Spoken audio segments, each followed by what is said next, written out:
मेरी मैया भैया आप बिल्कुल सत्य समझिएगा, भगवान बनने में कोई फायदा नहीं है। भगवान मत बनिए मेरी मैया, भगवान के भक्त बन जाइए, भगवान के प्रेमी बन जाइए, भगवान मत बनिए। यही जीवन का सार है। भौमासुर जो था ना मैया भैया, वो अपने आप में भगवान बनता था। आज उसने विचार बनाया कि मैं अपने जीवन में 20,000 विवाह करूंगा। अब वो क्या करता, गांव नगरों में जाता और वहां की राजकुमारियों का हरण कर लाता। आज उसने 16,100 राजकुमारियों का हरण कर लिया और मन में विचार किया कि जब ये 20,000 हो जाएगी तब एक साथ विवाह करूंगा। आज 16,100 राजकुमारियों ने भगवान से प्रार्थना की, निवेदन किया कि हे श्याम सुंदर, हे द्वारकानाथ, हे प्राणनाथ, ये दुष्ट हमें अपनी पत्नी बनाना चाहता है, लेकिन हम इसे पति रूप में स्वीकार नहीं करेंगे।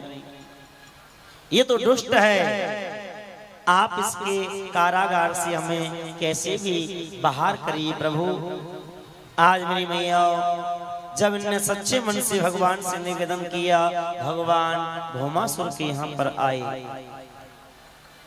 भौमासुर और भगवान का युद्ध भी हुआ।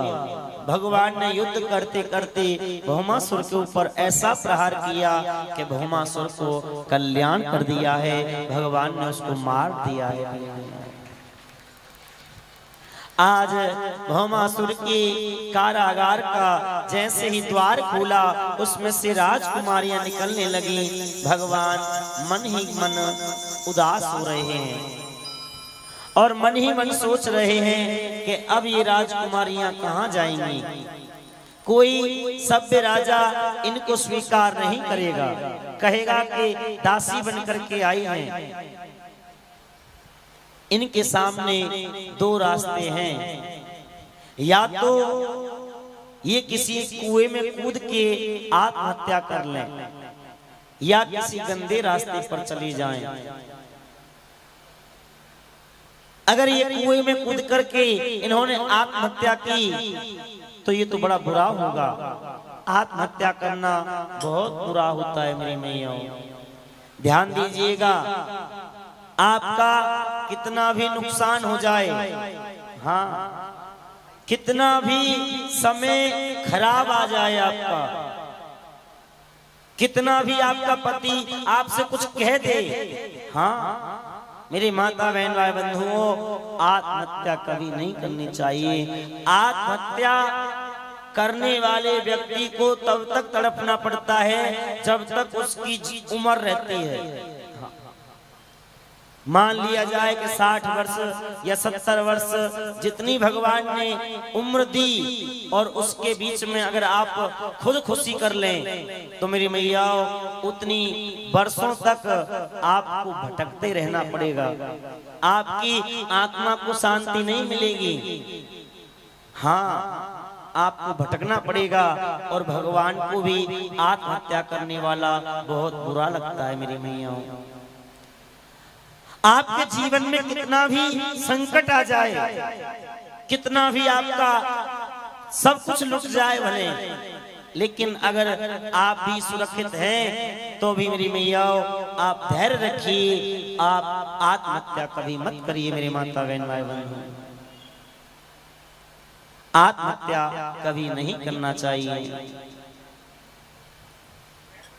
अगर इन्होंने आत्महत्या ना करके किसी गलत रास्ते पर चली गई तो भी समाज में बहुत विकृति फैल जाएगी। आज भगवान ने मन ही मन विचार किया और गोपियों से कहा, राजकुमारियों से कहा कि हे राजकुमारियों, अगर आपके मन में किसी भी प्रकार की बात ना हो तो तुम मुझे अपने पति रूप में स्वीकार करेंगी। जब ये बात द्वारकाधीश ने कही तो उन गोपियों के मन में, उन राजकुमारियों के मन में तो आनंद रूपी मयूर नाचने लगा कि हम परम ब्रह्म की पत्नी बन जाएं, जगन्नाथ की पत्नी बन जाएं, जगत के मालिक की पत्नी बन जाएं। इससे बड़ा सौभाग्य और क्या हो सकता है, इससे बड़ा सौभाग्य और क्या हो सकता है, साक्षात परम ब्रह्म की पत्नी बन जाएं। आज सबने स्वीकृति दे दी। सो भगवान ने 16,100 राजकुमारियों के साथ एक साथ विवाह किया। मैया कितने विवाह हो गए भगवान के हैं? हाँ, 16,108। ये किसी स्त्री पुरुष के साथ विवाह नहीं हुए मैया। अष्टपटरानी जो बताया प्रकृति, 16,000 वेद के मंत्र और 100 प्रकार के उपनिषद, ये सब भगवान की पत्नी बनी है मैया।